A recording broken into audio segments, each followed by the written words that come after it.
Comenzamos nuestra semana número 8, continuando con el desarrollo del curso de aritmética. Hemos desarrollado en las 7 semanas anteriores hasta el conjunto de los números enteros, donde hemos tenido la oportunidad de trabajar con el algoritmo de la división de Euclides. Hemos trabajado también el teorema fundamental de la aritmética. Hemos visto que de este teorema se puede obtener 4 fórmulas, como son la cantidad de divisores que tiene un número, la suma de esos divisores, el producto de esos divisores y la cantidad de números menores al número y primos con ese número, llamado la fórmula de Euler. Luego vemos máximo común divisor y mínimo común múltiplo. En este caso vamos a ver los números racionales. Vamos a ver ahora, continuando entonces, fíjense que vamos trabajando en este sentido. No estamos acá, hemos visto los enteros que abarcan a los naturales. Acá nos hemos quedado unas cuantas semanas y ahora estamos en los racionales. Sabemos que la unión de los racionales con los irracionales me dan los reales y es ahí donde nosotros queríamos llegar, ¿no? Hasta ahí debemos llegar, pero no sin antes ver alguna de las aplicaciones que tienen estos conjuntos que unidos me dan los reales y que dentro de ellos están conjuntos mucho más pequeños, pero a la vez tienen una serie de propiedades. Muy bien. Entonces vamos a ver el conjunto de los números racionales, vamos a definir lo que es una fracción, vamos a clasificar las fracciones, máximo y mínimo común múltiplo de fracciones, que es lo que veremos en esta clase. Comenzaremos definiendo qué es un número racional. Dice que es el conjunto de números, racionales lo vamos a denotar con esta Q. Está formado por todos los números de la forma A sobre B, donde A y B son números enteros con la condición de que B sea diferente de 0. Es decir, son los números que tienen esta forma, ¿no? Lo único que exijo es que B sea diferente de 0. Por ejemplo, ahí tengo 1/2, -3/5, -7. En el caso de -7, debo indicar que acá está dividido entre 1, ¿no? Entonces tengo que -7 y 1 son valores enteros, ¿no? Lo único que le pide es eso, ¿no? Y que el denominador no sea 0. Bien. Los números irracionales es el conjunto de los números irracionales, los denotamos por I. Y está formado por todos los números reales que no pueden representarse de la forma A sobre B, donde A y B son números enteros. Es decir, ¿quiénes estarán ahí en ese conjunto? Donde no se escriben de esta forma, estarán los números raíz cuadrada de 2, raíz cuadrada de 5, el número pi, y así sucesivamente. Voy a mantener descartar. Voy a poner acá una nueva diapositiva por lo siguiente. Solamente para hacer este caso de los números irracionales, ¿no? Los números irracionales se conocían desde la época de los griegos. Usted sabe que si usted tiene un triángulo, un rectángulo recto y cuya hipotenusa, sabemos por el teorema de Pitágoras, es la suma de los catetos. Yo voy a tomar un triángulo rectángulo donde cada cateto tenga una unidad. Esto mide 1 y también eso mide 1. Entonces ya usted intuye que la hipotenusa sería raíz cuadrada de 2. Este es un triángulo rectángulo isósceles. Ahora, con ese triángulo rectángulo isósceles, acá tenemos a 0 y acá esto mediría 1.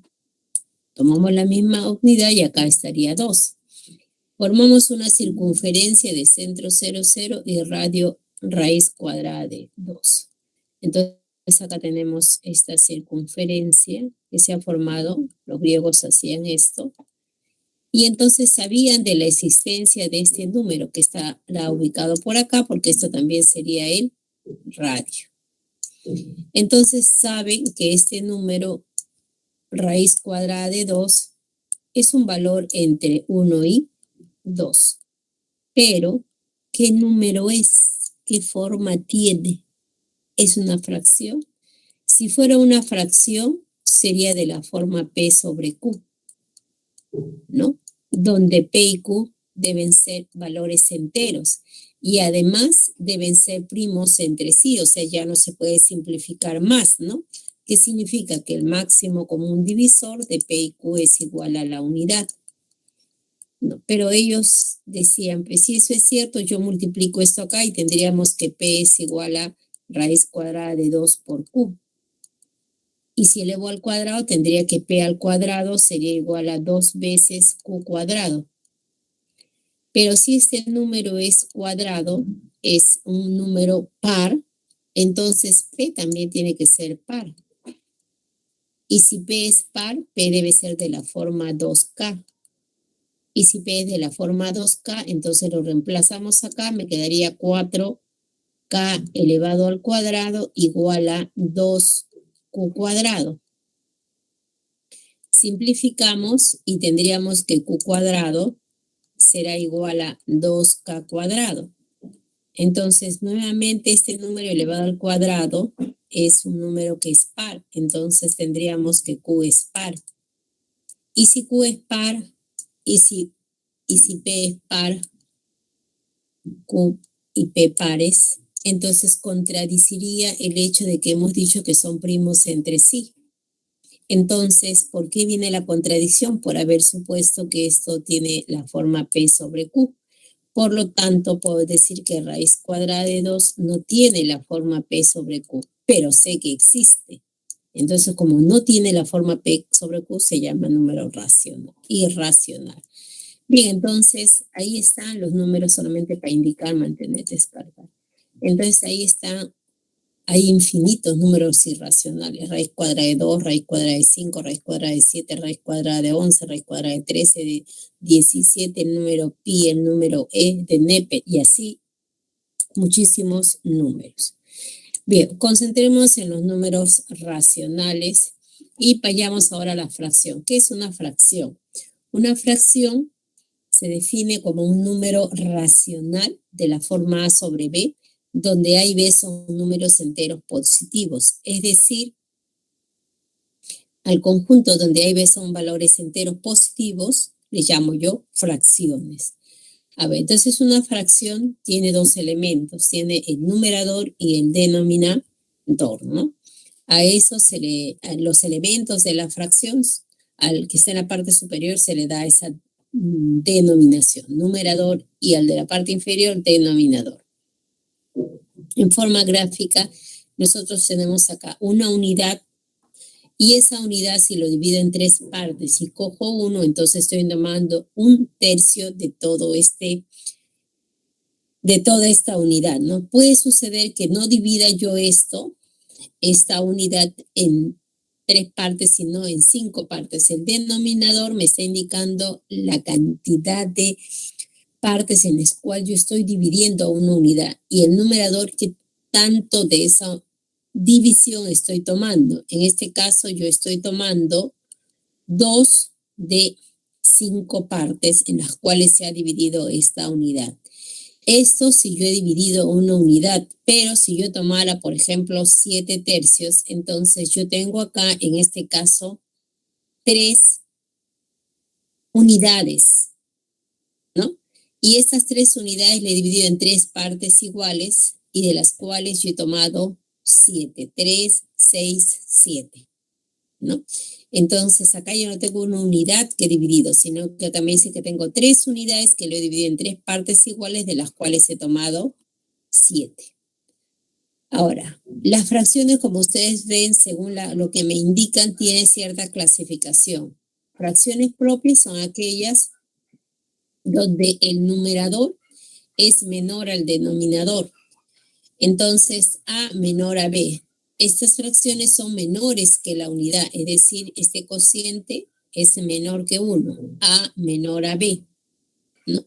Este tipo de fracciones se llaman fracciones propias. Por ejemplo, 1/2, 4/120, 3/7. Esas son fracciones propias porque el cociente de ellos es menor que 1.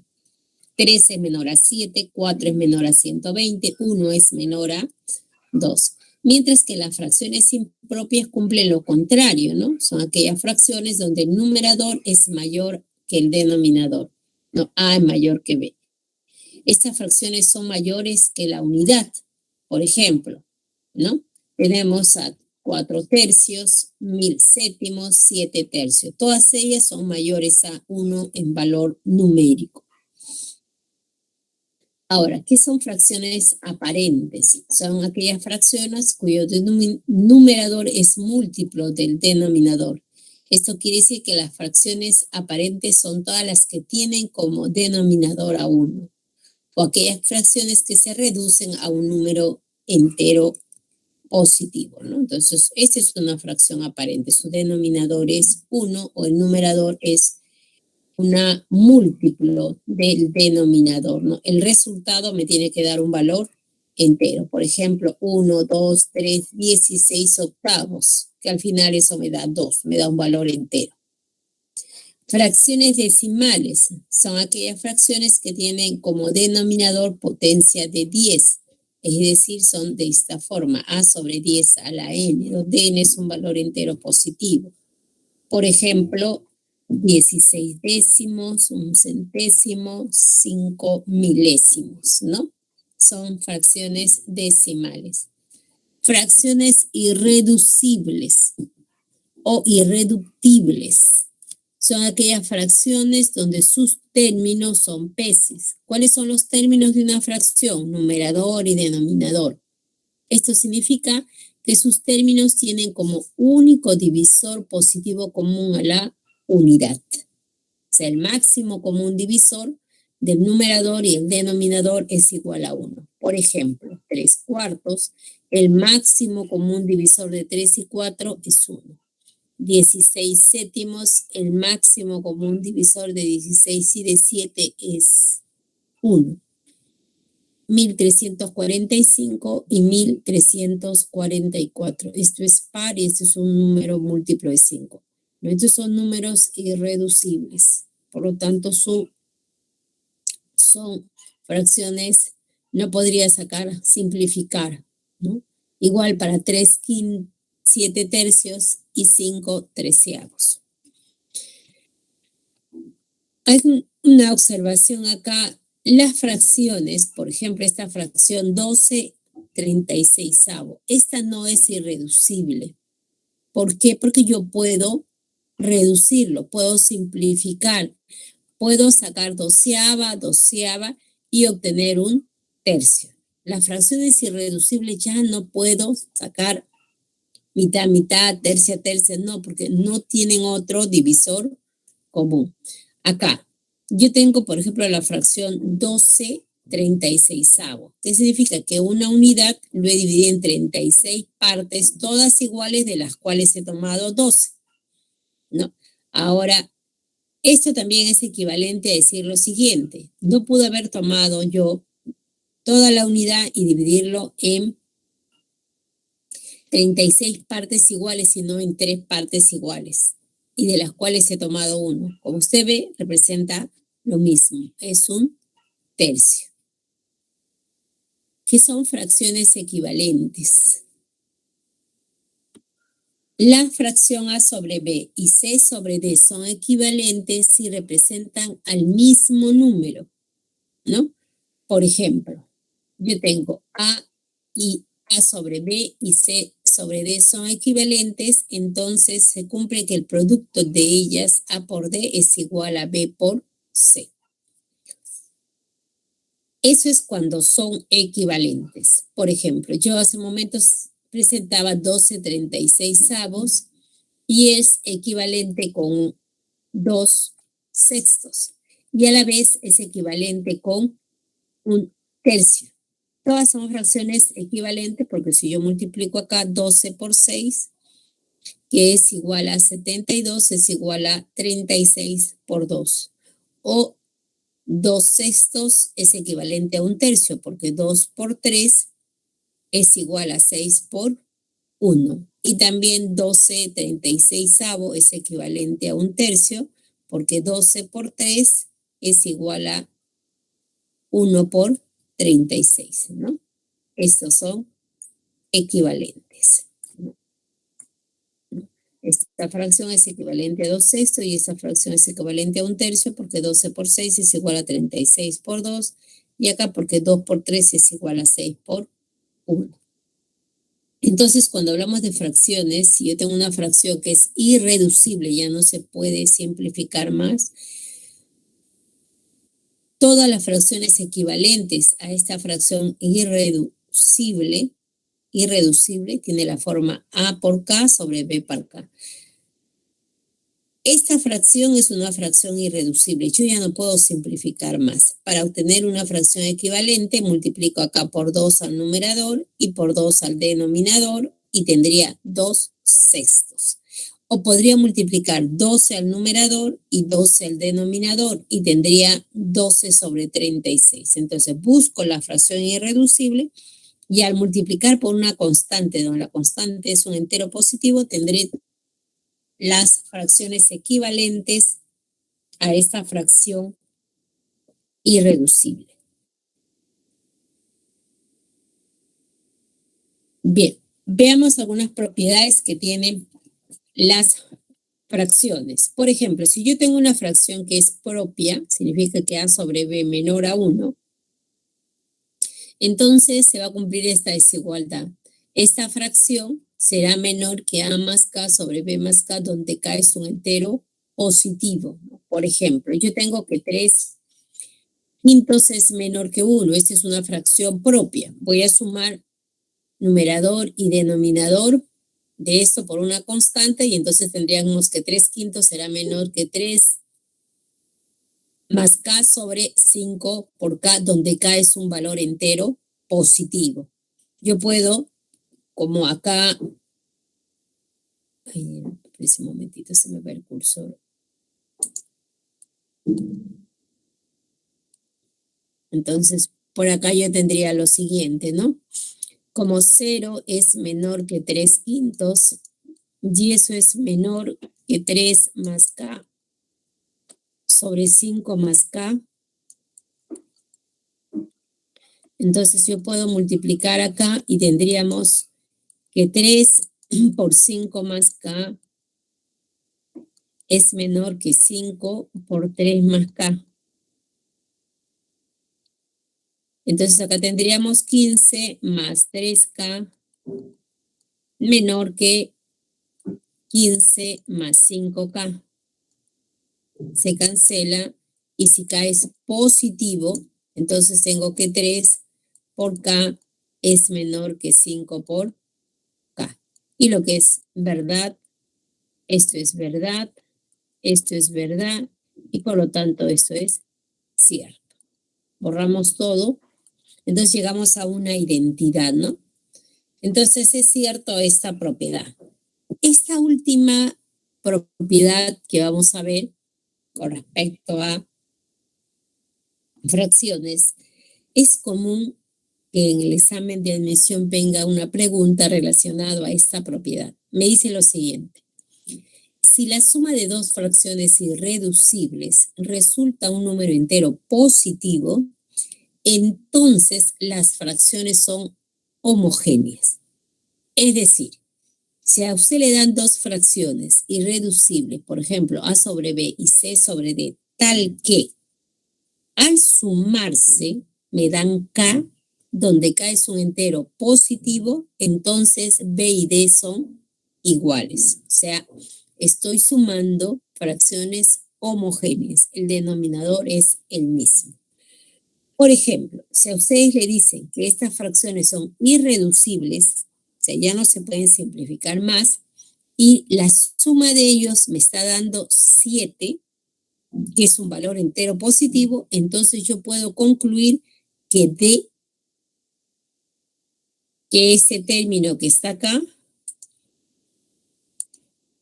debe ser igual a 5, porque será una suma de fracciones homogéneas. Entonces puedo concluir que D debe ser igual a 5. Es frecuente preguntas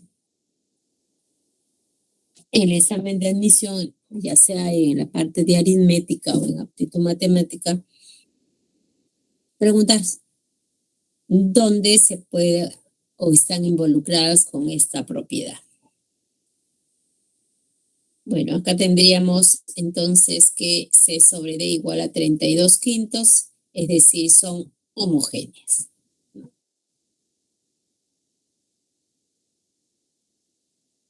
Dadas las fracciones irreductibles, ahora vamos a ver lo que es el máximo común divisor. Si usted tiene fracciones irreducibles, se cumple lo siguiente, que el máximo común divisor de esas fracciones es igual. En el numerador va a ir máximo común divisor de AC y M, y en el denominador mínimo común múltiplo de B de N. Cuando se toma el máximo común divisor de fracciones. Recuerde que A, B, C, D, M y N son enteros positivos porque son fracciones. Entonces yo voy a determinar el máximo común divisor de números enteros positivos y el mínimo común múltiplo de enteros positivos. Lo mismo que si estuviera tomando el mínimo común múltiplo de A sobre B, C sobre D y M sobre N. Entonces tomo el mínimo común múltiplo de ACM sobre el máximo común divisor de B, D y N. Bien, por ejemplo, veamos. Me pide determinar el máximo común divisor de 4 quintos y de 2 tercios. 4 quintos es irreducible, ya no se puede simplificar más. 2 tercios también es irreducible, entonces se puede simplificar más. Muy bien, entonces si yo tomo el máximo común divisor de eso, tendría que tomar el máximo común divisor de 4,2 sobre el mínimo común múltiplo de 5,3. El máximo común divisor de 4 y 2 es 2, mientras que el mínimo común múltiplo de 5 y de 3, como 5 y 3 son primos, sería 3 por 5, que es 15. Quiere decir que esto me daría 2 quinceavos, ¿no? Esto es el máximo común divisor de 4 quintos y de 2 tercios. Mientras que el mínimo común múltiplo de 4 quintos y de 2 tercios es igual al mínimo común múltiplo de 4,2 con el máximo común divisor de 3,5. Arriba va el mínimo común múltiplo, abajo el máximo común divisor. El mínimo común múltiplo de 4 y 2 es 4, mientras que el máximo común divisor de 3 y 5 es 1. Entonces me quedaría 4 sobre 1 y eso me dará como resultado 4. Entonces es la forma de determinar el máximo común divisor y el mínimo común múltiplo de fracciones, ¿no? De fracciones. Bien, con este pequeño marco teórico vamos a iniciar nuestro trabajo en esta semana que corresponde a las fracciones, no netamente fracciones, porque no vamos a estudiar números racionales ni números irracionales. Comenzaremos primero entendiendo qué es una fracción. Una fracción es un número racional donde sus elementos numerador y denominador son enteros positivos.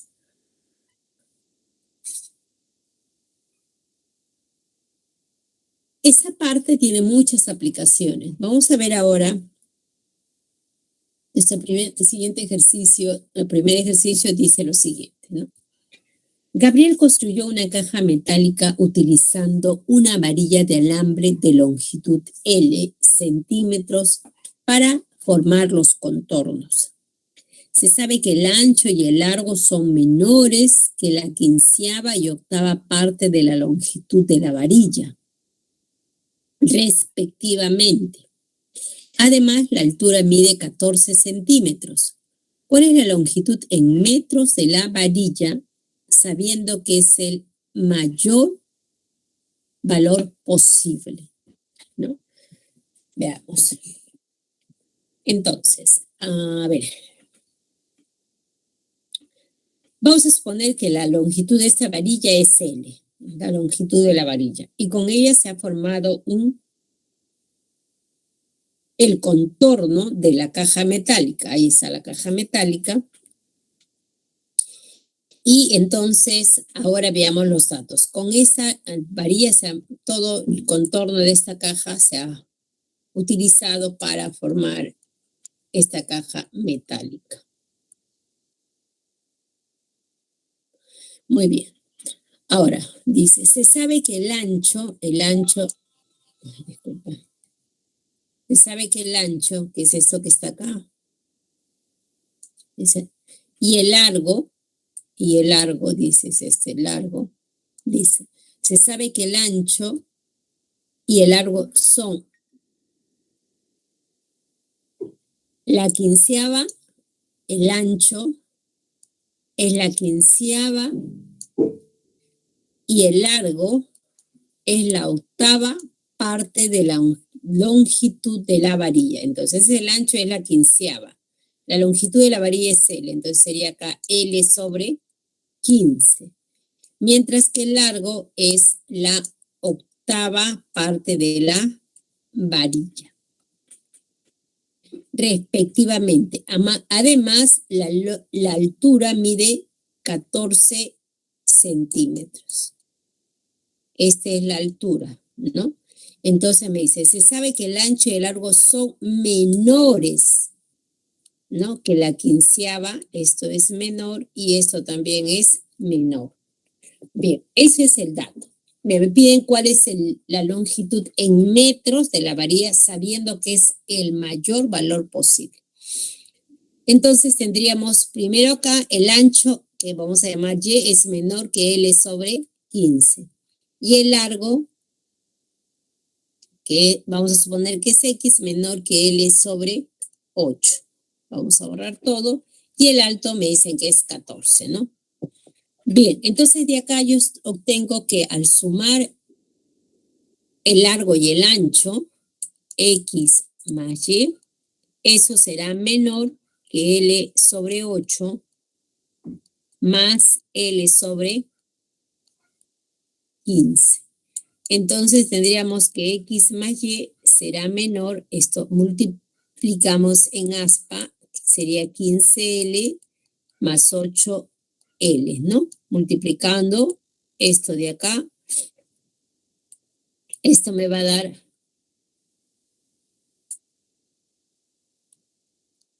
120, ¿no? Entonces, esta suma de X más Y será un valor menor que la suma, me daría 23 120avo de la longitud que tiene la varilla, ¿no? Entonces, X más Y sería menor que 23 120avo de L. Muy bien. Ahora, pero con esta varilla se ha hecho todo el borde de esta caja metálica. La caja metálica tiene estas dimensiones, ¿no? La altura tiene una altura, 2, 3, 4 alturas. O sea, la altura la ha pasado 4 veces. La base, o el ancho, la base tiene ancho y largo. El largo tiene 1, 2, 3, 4 también. Y el ancho tendría 1, 2, 3, 4 también.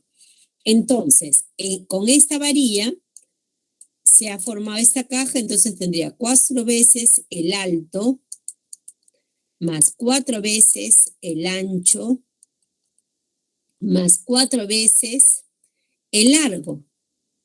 Entonces puedo factorizar 4, ¿no?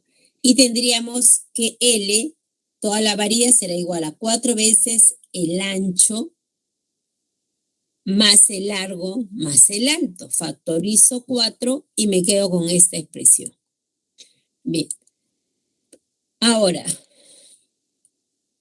acá tengo una relación con X y con Y, y acá también está XY, y acá tengo L. Vamos a despejar de acá, y que este 4 pasa a dividir, y el 14 pasa a restar. Entonces, X más Y sería igual a L cuartos menos 14, ¿no? L cuartos menos 14. Pero esto me da XY, y acá también tengo XY. Entonces, pero esta suma de X más Y es menor que 23 120avo de L. Entonces, vamos a llevar esto por acá y esto será menor que 23 sobre 120 de L. Y esto me dará una inecuación en la variable L. Me dará una inecuación en la variable L. Vamos a borrar por acá y entonces tendríamos esto. L menos 4 menos 14 menor que 23 sobre 120 de L. Muy bien, ahora permuto yo, cambio esto viene para acá y esto va por acá y tendríamos L cuartos menos 23 sobre 120 de L es menor a 14. Multiplico acá por 30 para que el denominador sea igual a una suma de quebrados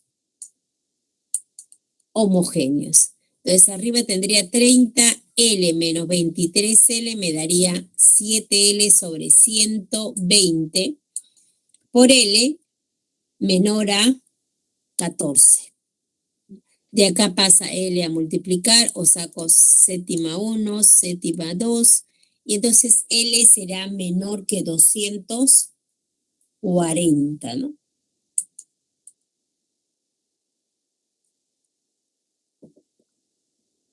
Me preguntan, ¿cuál es la longitud en metros de la varilla sabiendo que es el mayor valor posible?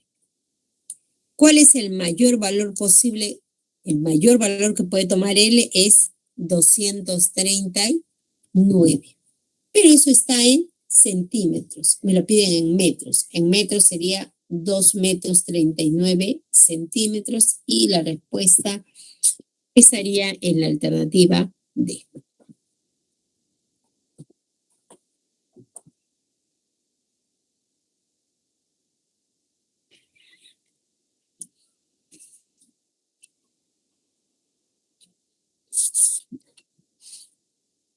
Pasamos al ejercicio número 2. Dice el ejercicio número 2.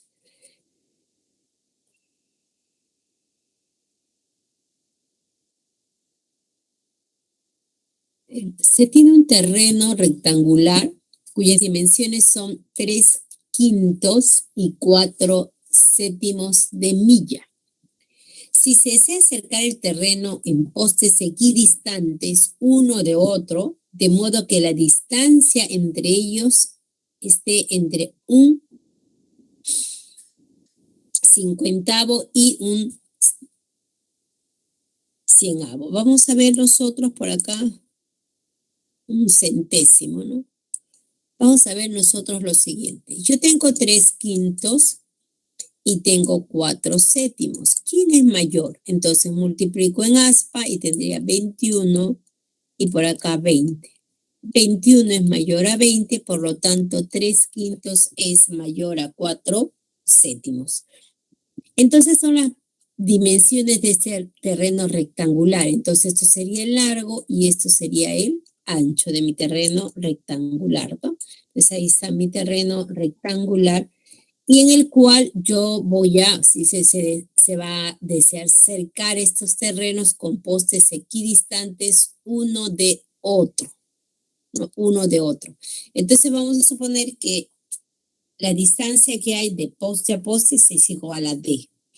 Entonces acá está ese terreno, el largo es igual a 3/5 y el ancho es igual a 4/7. Borramos todo esto y ahí vamos a colocar esos postes equidistantes, ¿no? Dice, se tiene un terreno que desea cercar, solamente la cerca, no dividir interiormente, solamente la cerca. Muy bien.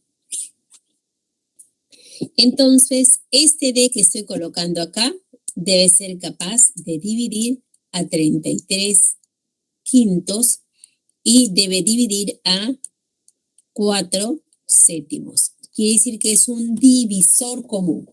Si tomamos D, un divisor común de esto, vamos a tomar el mayor de los divisores que tienen estos dos números, que sería mediante el máximo común divisor. Entonces tomemos el máximo común divisor de estos dos números, de 3/5 y de 4/7.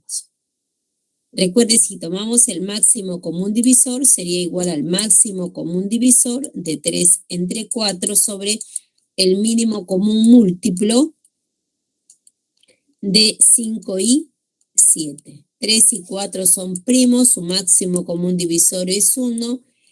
5 y 7 son primos, su mínimo común múltiplo es el producto de ellos. Entonces ahí estaría ese máximo común divisor. Pero este es el mayor de todos los divisores. Recuerde la definición de máximo común divisor. Si usted tiene dos números, ¿no?, cuyo máximo común divisor es igual a D, entonces, ¿qué sucede? Este D, primera condición, divide a ambos números. Es un divisor común. Y si hay otro valor que también divide a A y ese número divide a B, o sea, un divisor común, entonces este D' tiene que dividir al máximo, ¿no? Entonces, ¿yo qué voy a hacer? Vamos a tomar un valor que divida a este valor D, ¿no? Porque todos van a dividir al máximo. Este es el máximo. Entonces, ¿qué vamos a hacer? Dividir esto de acá entre 1 sobre 135, lo dividimos entre un valor K. Extremos y medios me daría 1 sobre 3K. 31K. Vamos a ahorrar todo. Y entonces tendríamos lo siguiente. El D que yo estoy buscando para poner esos postes tiene que ser un divisor de 1 sobre 135. Entonces, este D sería igual a 1 sobre 35 por n, donde n es un valor entero, ¿no? Donde n es un valor entero. Pero acá hay una condición. Dice, de modo que la distancia entre estos sea 1 sobre 50 y 1 sobre 100. Entonces yo veo 1 sobre 50, 1 sobre 100. Entonces, ¿quién es mayor? Esto es mayor. Multiplicamos en aspa 100 es mayor a 50, eso 1 sobre 50 es mayor a 1 centésimo. Bien, entonces este valor me dicen que esté comprendido entre estos dos, entonces tendríamos 1 sobre 100 menor a 1 sobre 35 por n y eso menor a 1 sobre 50. Borramos todo.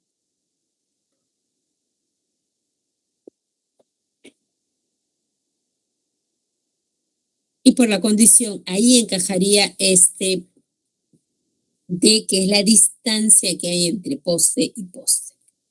Muy bien. Entonces ahora, recuerde usted que si usted tiene valores positivos y tiene la desigualdad, por ejemplo, un cuarto sabemos que es menor que un tercio y un tercio es menor que un medio y un medio sabemos que es menor que 1. Cuando tomamos inversa, me sale que 1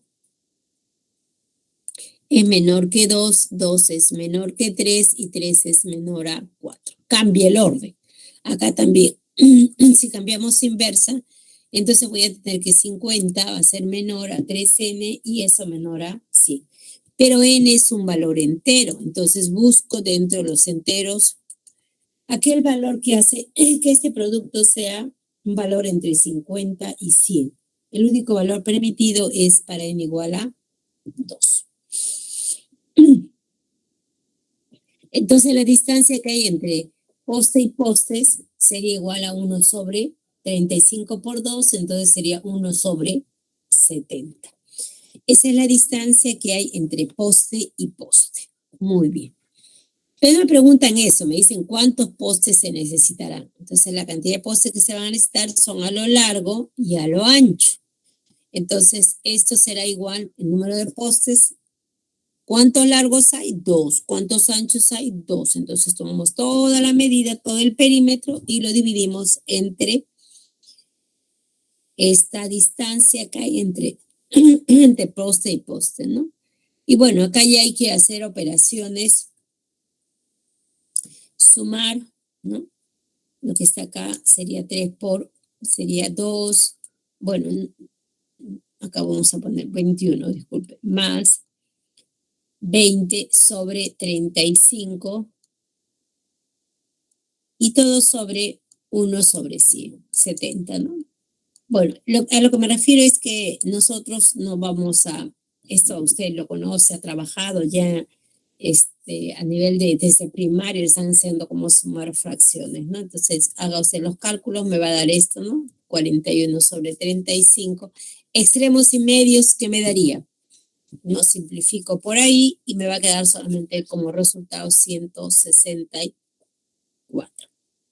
Entonces, en este caso, se va a necesitar 164 postes. Y la respuesta sería en la alternativa B.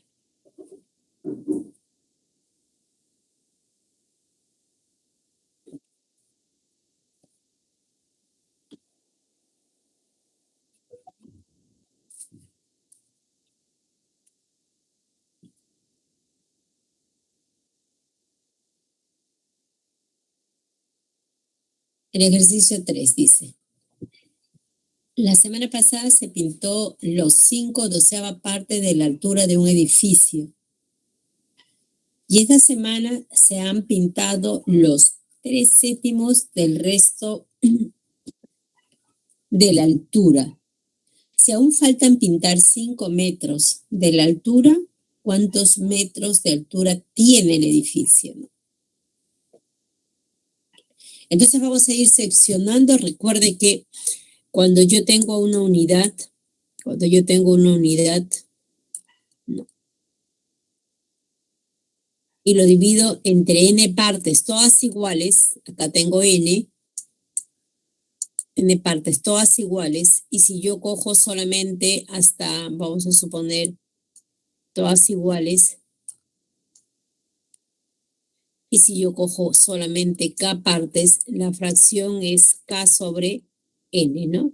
He tomado k de un total de n. Muy bien, vamos a borrar esto. Entonces acá supongamos que este es el edificio cuya altura es igual a h. Dice, en un primer instante, dice, se pinta solamente 5/12 de la altura. Sería entonces 5/12 por h, ¿no? Eso es lo que se pinta, ¿no? Se pintó solamente 5/12 de ese edificio. Y dice, y esta semana se ha pintado los 3/7. Bueno, si se pinta 5/12, entonces lo que faltaría pintar sería 7/12.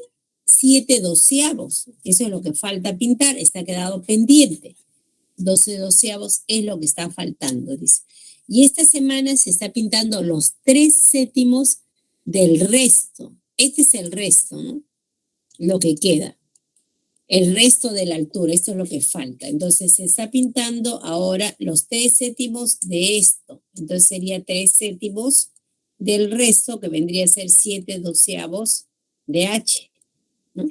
Vamos a borrar esto.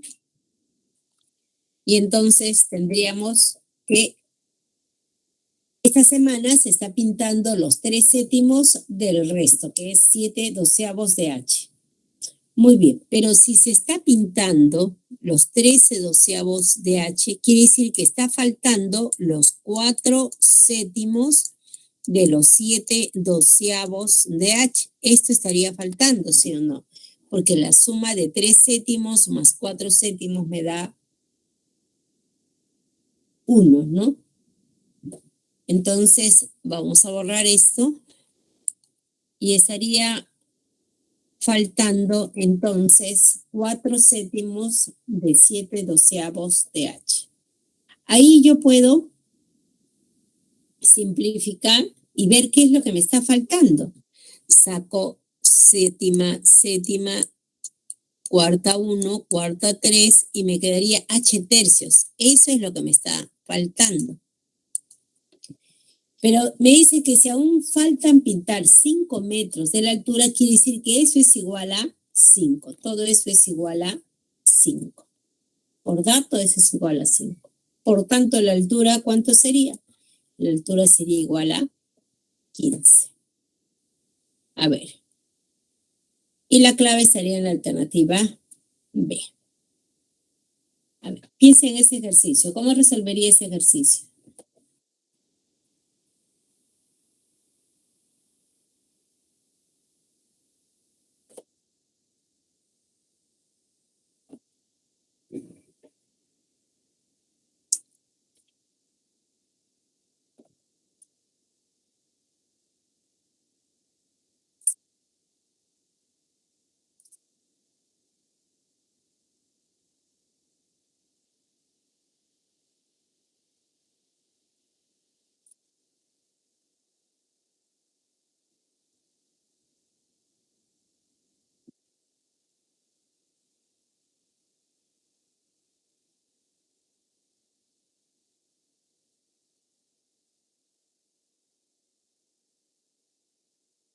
¿Quién ve una respuesta?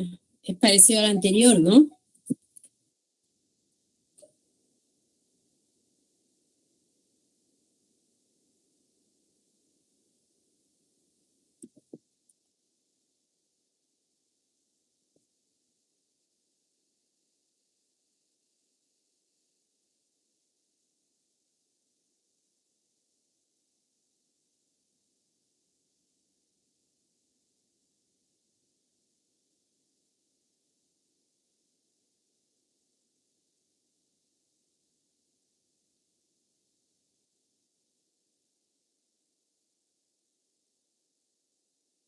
Y me dice este ejercicio, por ejemplo, me dice, un estudiante de la Facultad de Ciencias Matemáticas de la Universidad Nacional Mayor San Marcos afirma que de los 180 soles de propina que le dio su padre, gastó las 2/3 partes de lo que no gastó.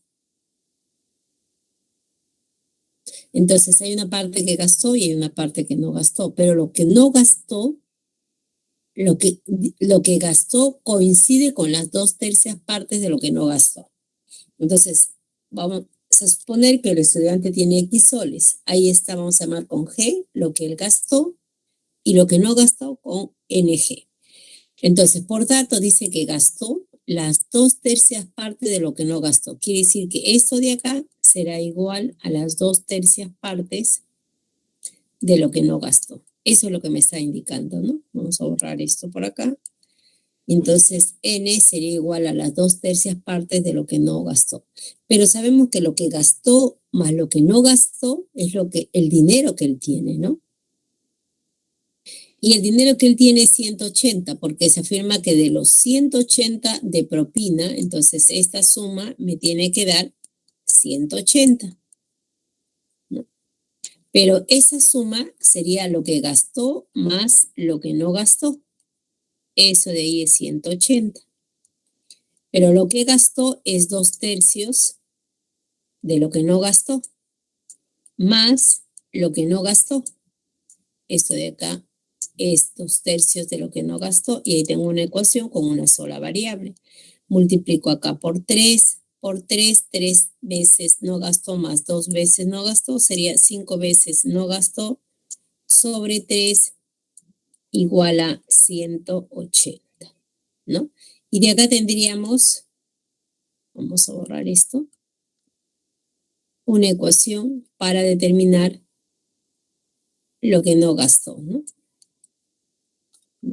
Entonces acá estamos sumando lo que hemos hecho acá, 180 es igual a lo que gastó más lo que no gastó, ¿no? Entonces acá 15, entre 15 vamos a poner acá 35, ¿no? No, ¿qué estoy haciendo acá?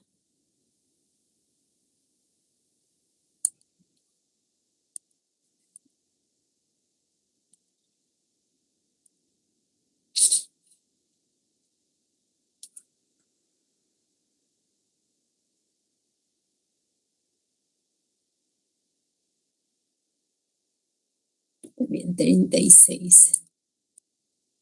Muy bien. Y este producto, luego, eso me va a dar 18, bueno, 108, ¿no? Este 3 pasa acá y entonces ya de ahí usted encuentra el valor de lo que no gastó, que es 108. Bien, ¿qué más le dice? ¿Cuántos soles le quedaría si gastara la cuarta parte de lo que le quedó? Lo que no gastó es igual a 108. Eso es lo que no gastó, dice.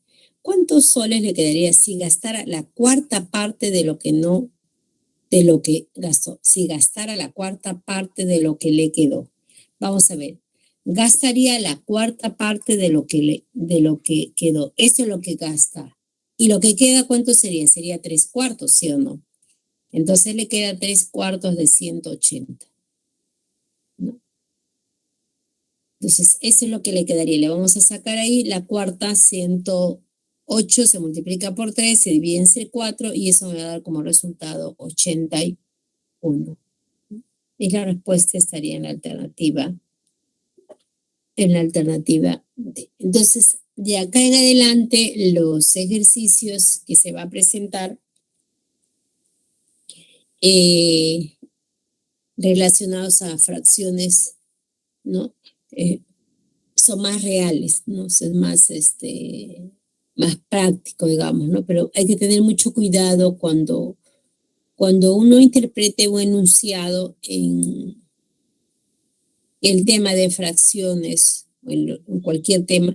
Por favor, recuerde que las comas, los puntos, tienen que ver mucho para que usted pueda interpretar. Recuerde que una coma significa una conjunción, los puntos está separando toda la expresión o toda la proposición, ¿no? Todo lo que usted vea, observe cuando usted interprete un enunciado, tiene que ver con la lógica de proposiciones. Y ese tema se estudió y se vio en la primera parte del curso, ¿no? En la primera parte del curso, por eso es importante la lógica de proposiciones para poder comprender los enunciados, ¿no? No sé si hay una pregunta. Descartar. A ver. Preguntas. No sé si hay alguna pregunta por ahí.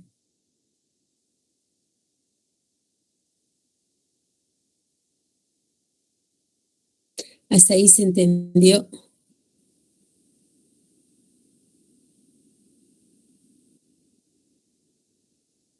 Ok, muy bien. Entonces, como no hay preguntas, todo está claro. Entonces vamos a, dentro de un minuto vamos a entrar a un break por 15 minutos para luego continuar. Sí comienzo con el ejercicio, pero voy a poner el ejercicio ahí en la pantalla. Pero el ejercicio cuando se pone en la pantalla aparece todo, ¿no? No aparece solo uno.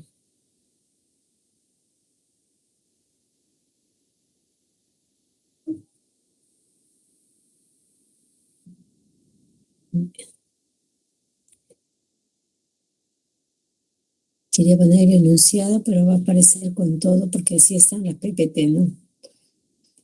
A menos que ponga todo el pantallazo. Bien, unos minutos de receso y continuamos.